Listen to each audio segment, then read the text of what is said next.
सही है। तो कल हमने जो है वो कमिंग सून पेज बनाया था। अब आज जो है ना हम HTML के अंदर ये देखेंगे कि हम CSS और ID किस तरीके से देते हैं, और दूसरा हम देखेंगे कि फ्लेक्स की प्रॉपर्टी जो मैंने कल पढ़ाई थी ना, उसी को ही थोड़ा सा और देखेंगे आज हम। सही है?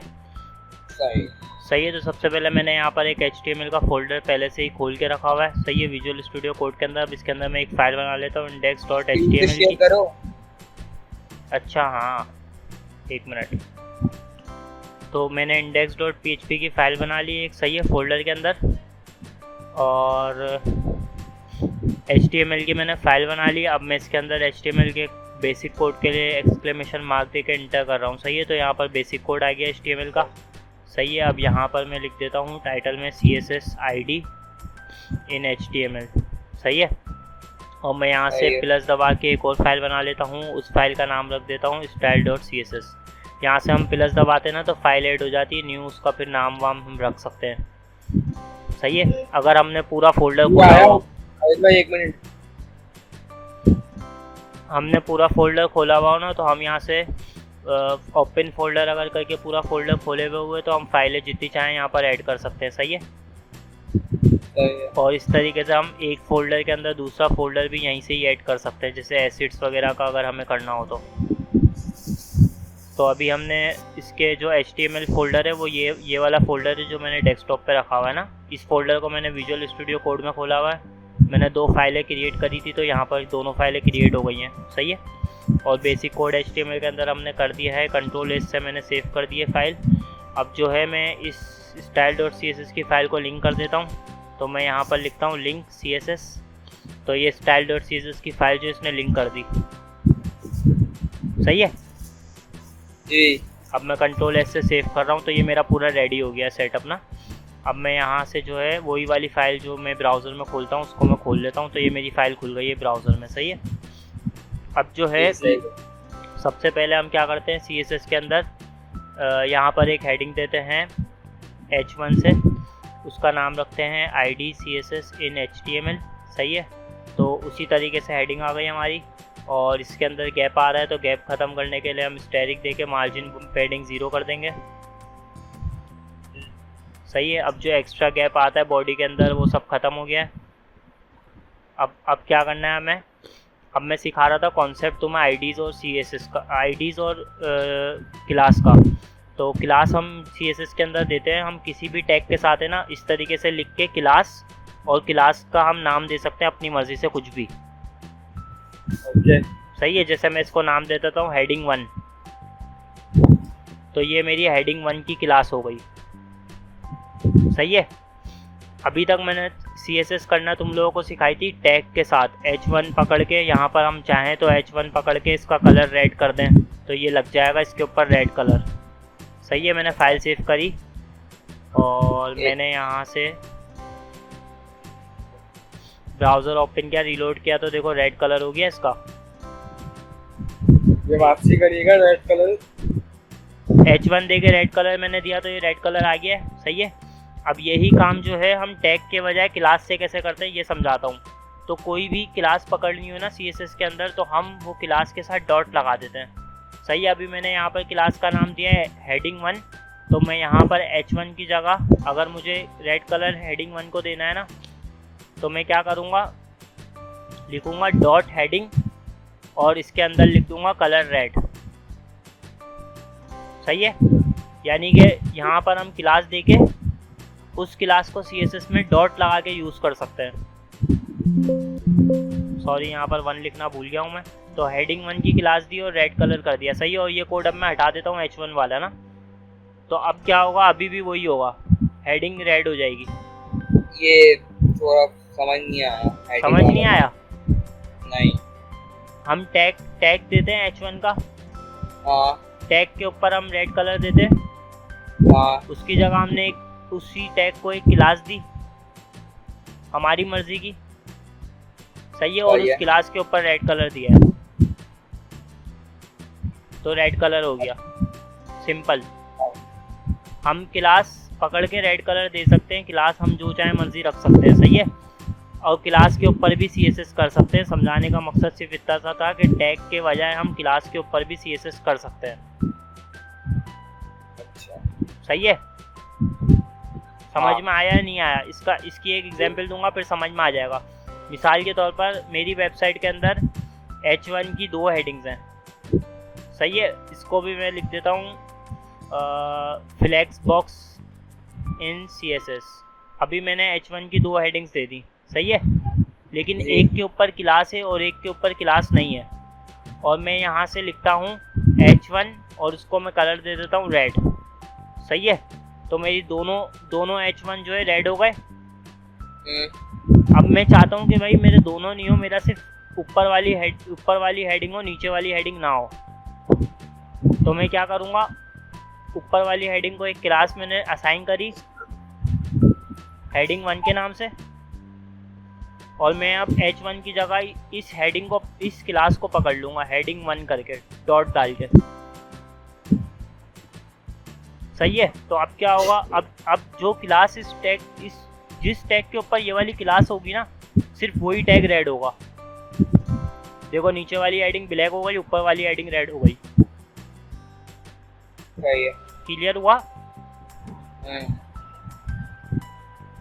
नहीं हुआ? हो गया। अब मैं अगर सेम क्लास इसको भी दूंगा ना, तो ये वाली हेडिंग भी रेड हो जाएगी। देखो रेड हो गई। सही है। तो मेन क्लास वाला टैग है, लिखो तो क्या रेड होगा। हाँ, क्लास हम लेके और क्लास के ऊपर CSS करके वो क्लास हम जहाँ भी यूज़ करेंगे वहाँ पर जो है वो वाली CSS लग जाएगी जो हमने करी होगी उस क्लास के ऊपर। भाई आज हम सीख क्या रहे वैसे? यही सीख रहे हैं ना, क्लासेस और आईडीज इन HTML CSS। ये रहा हेडिंग मैंने दी भी है, सही है। अब ये मैंने एक हेडिंग से एग्जांपल दिए तुम लोगों को। अब हम और देखते हैं इसको मजीद ना, तुम लोगों को अभी भी क्लियर नहीं हुआ है। मिसाल के तौर पर मैं एक पैराग्राफ लेता हूँ, सही है, और पैराग्राफ में लिखता हूँ दिस इज टेक्स्ट, सही है। इसी को ही मैं कॉपी करके बड़ा कर देता हूँ, बार बार पेस्ट कर देता हूँ, तो ये एक पैराग्राफ बन गया, सही है। यहाँ पर सही है। और नीचे एक और पैराग्राफ लिया, उसके अंदर भी पेस्ट कर दिया, सही है। अब ये 2 पैराग्राफ हो गए मेरे पास ना। अब मैं चाहता हूँ कि पहले पैराग्राफ को मैं जो है वो उसका फॉन्ट साइज बड़ा कर दूँ, लेकिन जो दूसरा वाला पैराग्राफ है उसके ऊपर कोई इफेक्ट ना पड़े, सही है। तो अगर मैं P का टैग पकड़ के डायरेक्ट CSS करूँगा ना, तो मेरे दोनों क्लासेस के दोनों टैग्स के ऊपर लग जाएगी, तो दोनों का फॉन्ट साइज बड़ा हो जाएगा। हाँ, लेकिन मैं चाहता हूँ एक का हो, सही है। तो मैं इसको क्लास दूंगा एक, इसको क्लास में कुछ भी दे सकता हूँ हमारी मर्जी की ना। इसको मैं क्लास दे देता हूँ पैरा लार्ज, सही है। मतलब पैरा फुल फॉर्म मैंने कर दी पैराग्राफ की और लार्ज कर दिया इसको, पैरा लार्ज।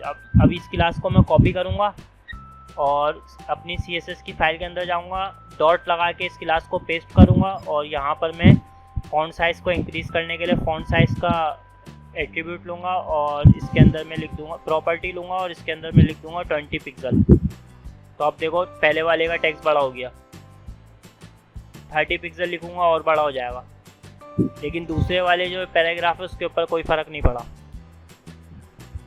सही है, क्योंकि दूसरे वाले पैराग्राफ के ऊपर ये वाली क्लास यूज़ ही नहीं हो रही। सही है, सही है, क्लियर हुआ? सही है। या और एग्जाम्पल्स दूँ? नहीं हो गया। तो हम जो है क्लासेस के ऊपर भी CSS दे सकते हैं और उन क्लासेस को यूज़ करने के लिए डॉट लगा के CSS के अंदर उसके ऊपर कोई भी CSS कर सकते हैं। सही है। अच्छा, क्लासेस जो है ना हम मल्टीपल टाइम्स एक ही क्लास हम रख सकते हैं, सही है। मिसाल के तौर पर मैं इस हेडिंग 1 की क्लास को मैं इसको क्लास दे देता हूँ कलर रेड, सही है। और मैं यहाँ पर भी इस क्लास को मैं कर देता हूँ कलर रेड, सही है। और इसके अंदर मैंने प्रॉपर्टी दी हुई है कलर रेड, मतलब कि रेड कलर हो जाए जिसके ऊपर भी ये वाली क्लास यूज़ हो रही हो। तो अब जो है मैं ये क्लास जहाँ भी यूज़ करूँगा ना, ज़रूरी नहीं है H1 के ऊपर ही, जहाँ भी मैं ये वाली क्लास यूज़ करूँगा ना उसका कलर रेड हो जाएगा। मिसाल के तौर पर मैं ये सेकंड वाले पैराग्राफ के ऊपर भी ये वाली क्लास डाल देता हूँ। तो क्लास के ऊपर हम कुछ, क्लास के बाद कुछ भी लिख सकते हैं? क्लास के बाद इन्वर्टेड कॉमास के बाद वो यहाँ इन्वर्टेड कॉमास के बाद हम कुछ भी लिख सकते हैं, बस जो हम लिखेंगे वो हमें CSS के अंदर भी उसी तरीके से सेम लिखना है। और फिर आपको जो करवाना है उसके नीचे लिखना है। हाँ, तो जो भी करवाना है तो हम उसकी क्लास देंगे यहाँ पर, और उस क्लास के साथ हम CSS लिख देंगे टैग के बजाय। सही है। तो अब मैंने कलर रेड की क्लास यहाँ भी कॉल करी और यहाँ भी कॉल करी है, और कलर को रेड को मैंने बोला है CSS के अंदर कलर रेड हो जाए इसका। अब मैं इसको रीलोड करता हूँ, देखो इसका भी कलर रेड हो गया, इसका भी कलर रेड हो गया, लेकिन इसका और इसका नहीं हुआ, क्योंकि इसको मैंने कलर रेड की क्लास दी थी, इसको नहीं दी थी, इसको नहीं दी थी और इसको दी थी। सही है।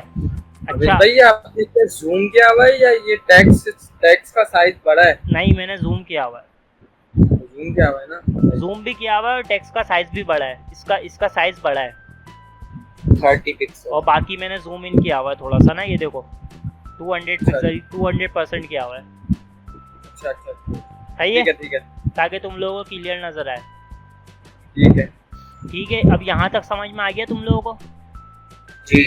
अब हम थोड़ा सा आगे जाते हैं, और थोड़ा सा आगे क्या है कॉन्सेप्ट, सिर्फ इतना सा कॉन्सेप्ट है कि क्लास के अंदर जो है ना, हम इन्वर्टेड कॉमास के बाद एक क्लास के बजाय हम मल्टीपल क्लासेस भी दे सकते हैं।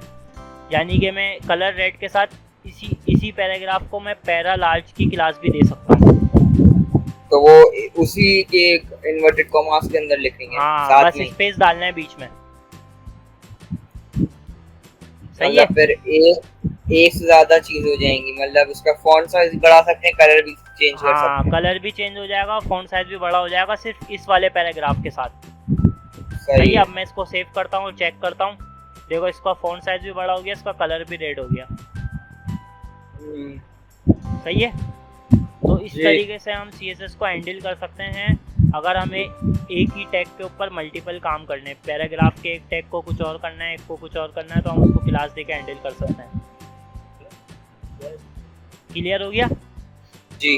अब आईडीज का कॉन्सेप्ट समझते हैं। देखो क्लास को मैं एक ही टाइम पे मल्टीपल टाइम्स भी डिफाइन कर रहा हूँ ना, लेकिन आईडीज क्या होती हैं? आईडी को हम एक टाइम में एक ही डिफाइन करते हैं। यानी कि मैं इसको सिर्फ डिफाइन कर दूँ ना, अगर कि ये मेरे वेबसाइट का मेन पैरा है, तो मैं ये वाली आईडी दूसरी जगह पे यूज़ नहीं करूँगा कहीं।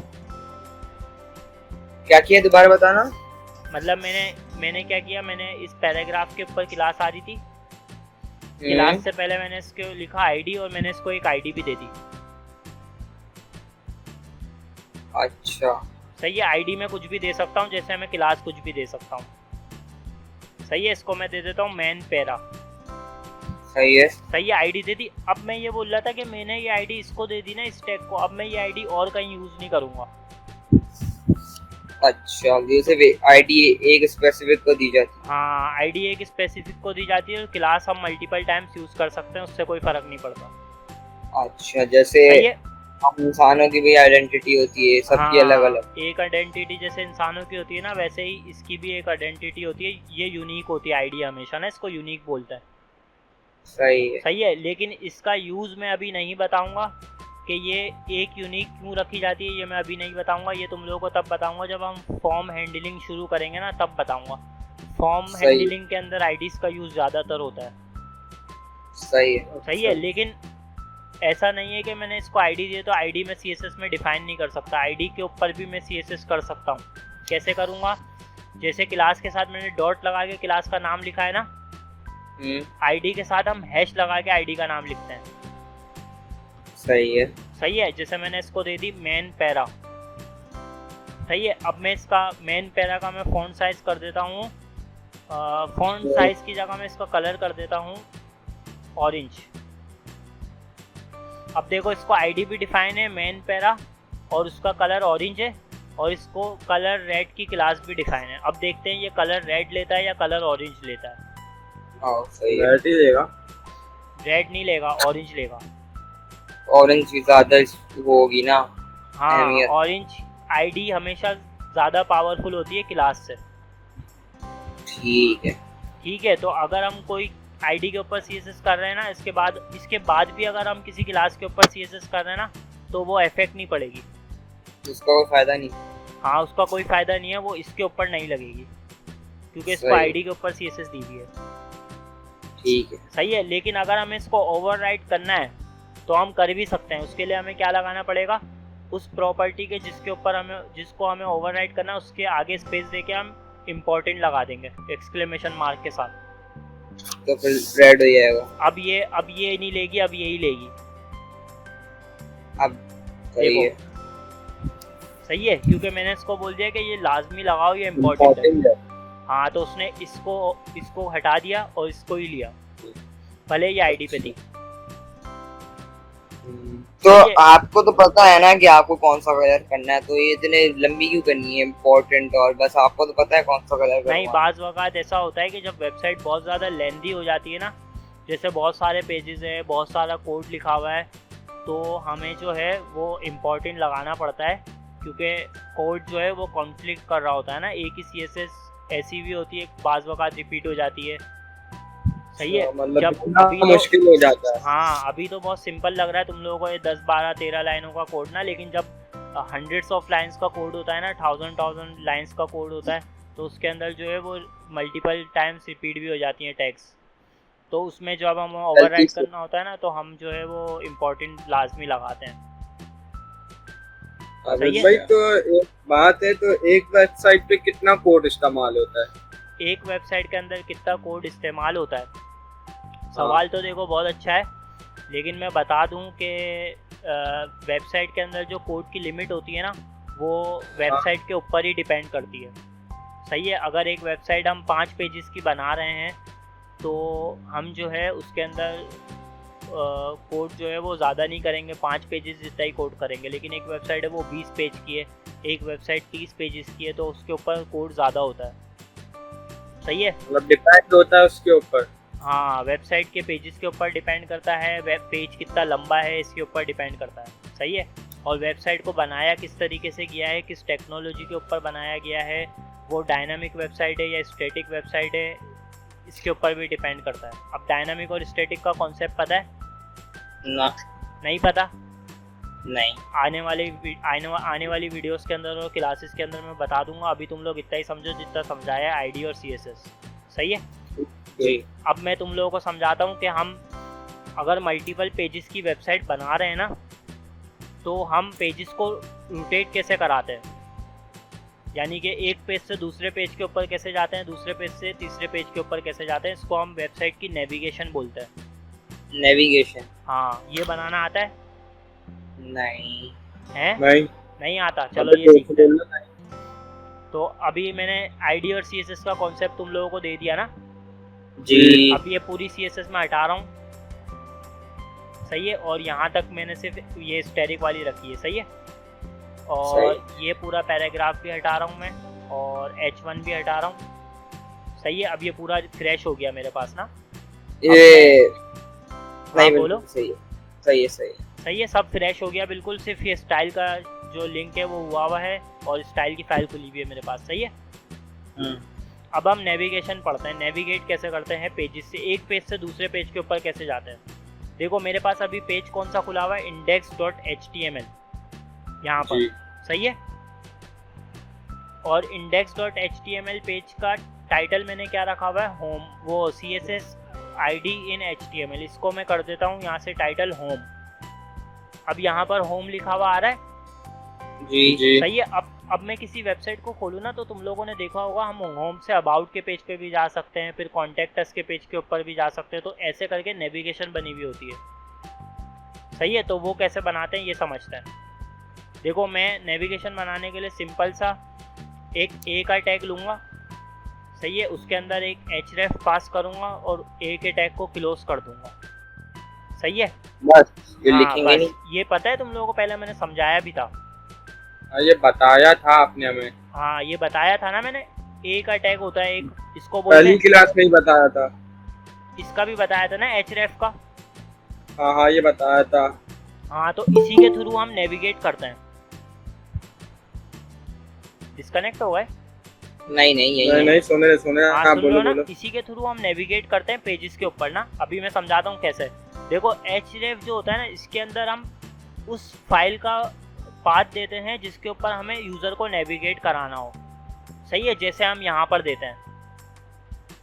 सही है, और यहाँ पर हम वो टाइटल लिखते हैं जो शो होगा यूज़र को ना कि पेज कौन सा है। मिसाल के तौर पर मैं यहाँ पर लिखता हूँ अबाउट। सही है, मतलब कि मैंने यूज़र को बोल दिया कि भाई ये तुम्हारा अबाउट का पेज है, अगर तुम इसके ऊपर क्लिक करोगे ना तो तुम अबाउट के पेज पे जाओगे। सही है, लेकिन मैंने अभी कोई लिंकिंग नहीं कराई है क्योंकि मेरे पास यहाँ पर कोई और एक्स्ट्रा पेज ही नहीं है। तो मैं एक अबाउट का पेज यहाँ से क्रिएट करता हूँ। मैंने index.html की जगह लिखा about.html।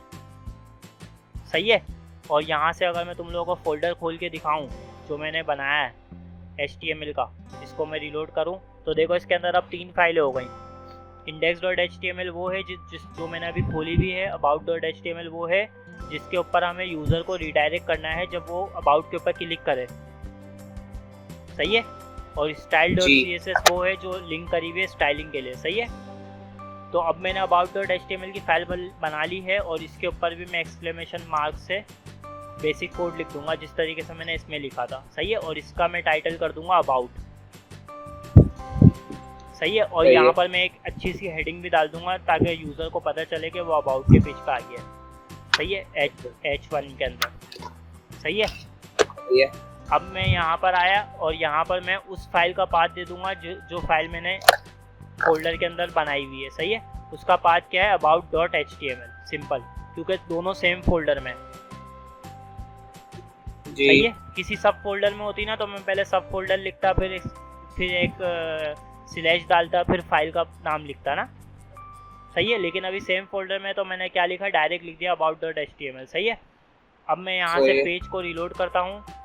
अब मैं इसके ऊपर क्लिक करूँगा ना तो देखो क्या होगा। क्लिक करा, देखो अबाउट के पेज पे चला गया, मैं अबाउट की हेडिंग आ गई। अच्छा सही है, ये समझ नहीं आया। नहीं समझ आया? बहुत सिंपल है, कुछ भी नहीं किया मैंने क्या किया है, होम के पेज के ऊपर एक एंकर का टैग लगाया है और उसके ऊपर मैंने लिंक कर दिया अबाउट की फाइल और लिख दिया अबाउट। अच्छा एक्स्ट्रा लिखना पड़ेगा। लिखना तो इसलिए पड़ेगा ना क्योंकि हम बताएंगे कैसे कि ये कौन सा पेज है। अच्छा सही है, मैं और प्लस करता हूँ। देखो एंकर का टैग समझ आ गया। समझ आ गया, या मैं थोड़ा सा और समझा देता हूँ। देखो एंकर का टैग ऐसे होता है, ये एंकर के टैग का एक स्ट्रक्चर है। सही है, सही है। ये याद रखना। ये इसके अंदर जो एंकर स्टार्ट हो रहा है वो यहाँ से हो रहा है, जो एंड हो रहा है वो ये वाले टैग से हो रहा है, और बीच में हमें इसके लिखना है वो नाम जो यूज़र को दिखेगा। जैसे मैंने यहाँ पर लिखा अबाउट। सही है, और href के अंदर मुझे उस फाइल का पाथ देना है जिसके ऊपर यूज़र रिडायरेक्ट होगा जब वो इस अबाउट के ऊपर क्लिक करेगा।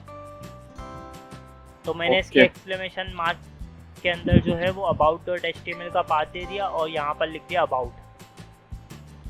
सही है, अब मैं होम पे गया अपने और मैंने रिलोड किया। सही है, तो मुझे अभी सिर्फ यहाँ पर एक एंकर का टैग नज़र आ रहा है और कुछ नज़र नहीं आ रहा है क्योंकि मैंने यहाँ पर एंकर का टैग दिया है।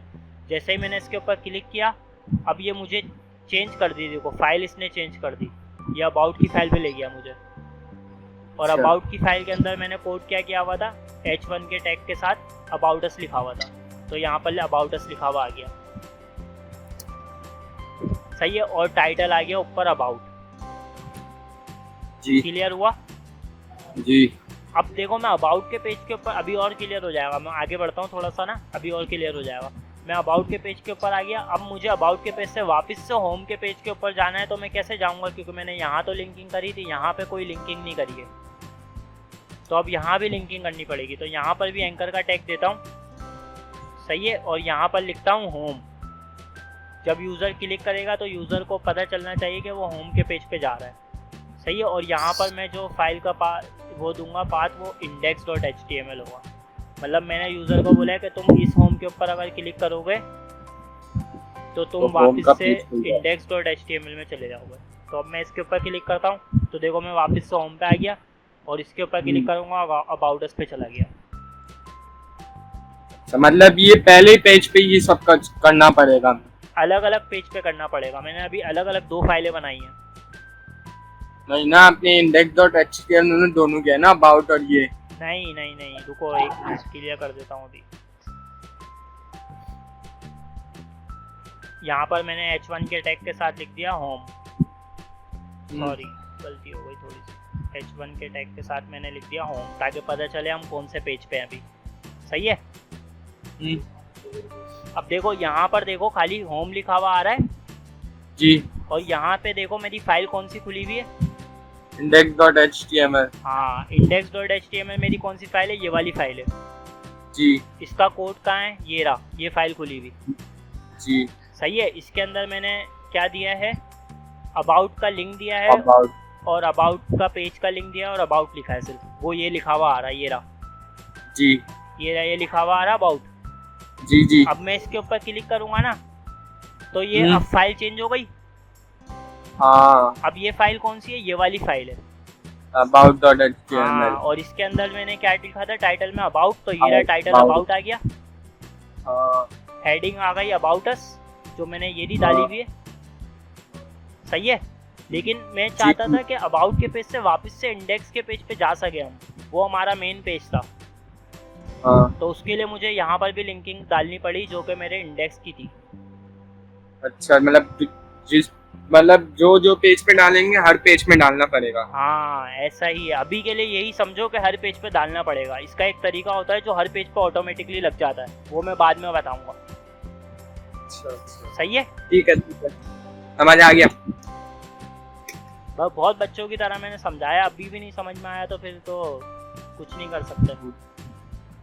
नहीं आ गया, आ समझ गया। आया। अब देखो मैं वापस से होम के ऊपर क्लिक करूंगा ना तो फाइल चेंज हो जाएगी, ये चले जाएगा अबाउट के होम के पेज के ऊपर। देखो होम के पेज पे आ गया। सही है, हुआ क्लियर? जी जी। अब देखो मैं क्या करता हूँ, अब मैंने एक फाइल बना के लिंक करी थी, अब मैं चाहता हूँ कि मैं मल्टीपल फाइल्स बनाऊँ। मैं एक फाइल पे नहीं रिलाई करना चाहता, मैं सिर्फ अबाउट पे नहीं घुमाना चाहता। मैं चाहता हूँ यूज़र अबाउट पे भी जाए, यूज़र कॉन्टैक्ट्स पे भी जाए।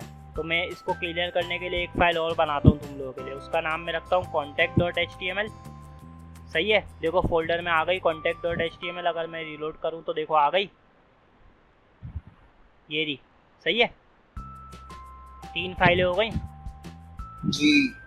अब मैं contact.html के अंदर भी मुझे शुरू से कोड करना पड़ेगा जैसे मुझे दूसरी फाइलों में करना पड़ा था। सही है। तो मैं वापस से एक्सक्लेमेशन मार्क डालता हूँ। सही है। और यहाँ पर टाइटल में लिख देता हूँ कि अब वो कौन से पेज के ऊपर है, कॉन्टैक्ट के पेज के ऊपर है। यहाँ पर हेडिंग डालता हूँ कॉन्टैक्ट। सही है। और यहाँ पर भी एक एंकर का टैग लगा देता हूँ और इसके अंदर लिखता हूँ होम, और उसके ऊपर कौन सी फाइल लिंक कर देता हूँ, index.html की। मतलब अगर यूज़र कॉन्टैक्ट के पेज के ऊपर जाए तो वो वापस होम के ऊपर आ सके। यहाँ तक समझ आ गया? जी।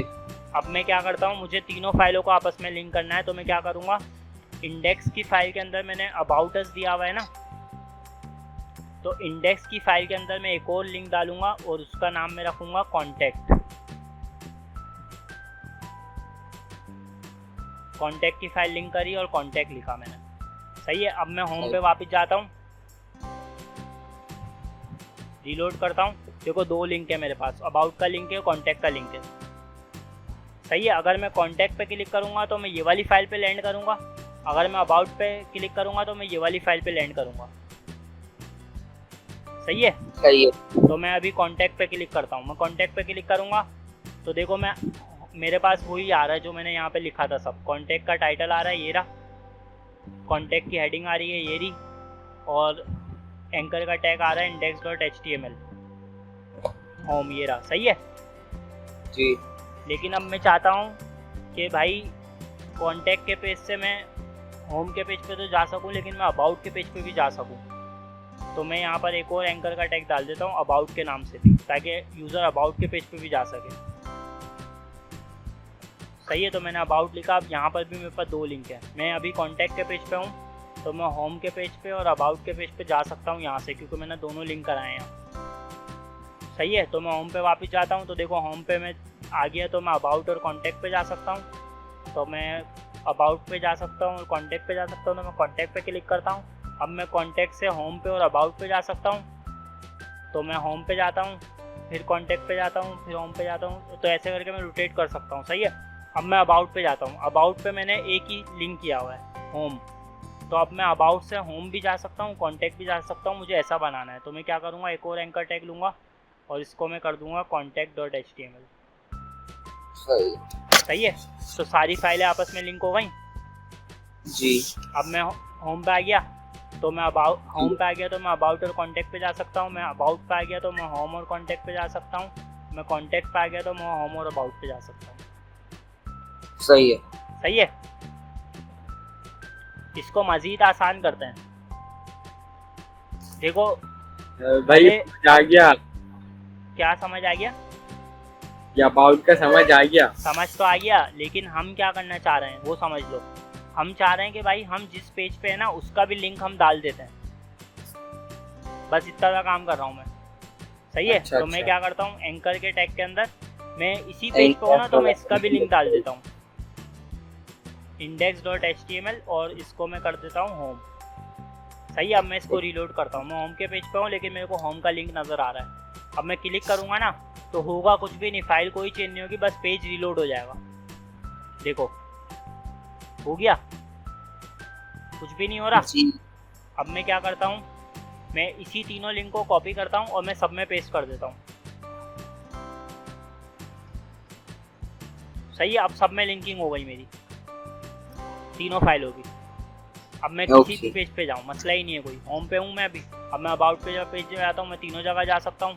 अबाउट पे अगर मैं वापस भी क्लिक कर दूँ ना, तो होगा कुछ भी नहीं, वही पेज ही लोड होगा। रिफ्रेश हो गई। फिर मैं कॉन्टैक्ट पे गया तो कॉन्टैक्ट पे आ गया। अब मैं तीनों पेज पे से कहीं पे भी जा सकता हूँ, तो मैं वापस होम पे आ जाता हूँ। तो ऐसे लिंकिंग होती है। सही है। तो इसको बोलते हैं वेबसाइट की नेविगेशन। सही है। सही है। अब मैं एक वेबसाइट खोल के तुम लोगों को एग्जांपल देता हूँ, तो तुम लोगों को समझ में आ जाएगा हमने अभी काम क्या किया।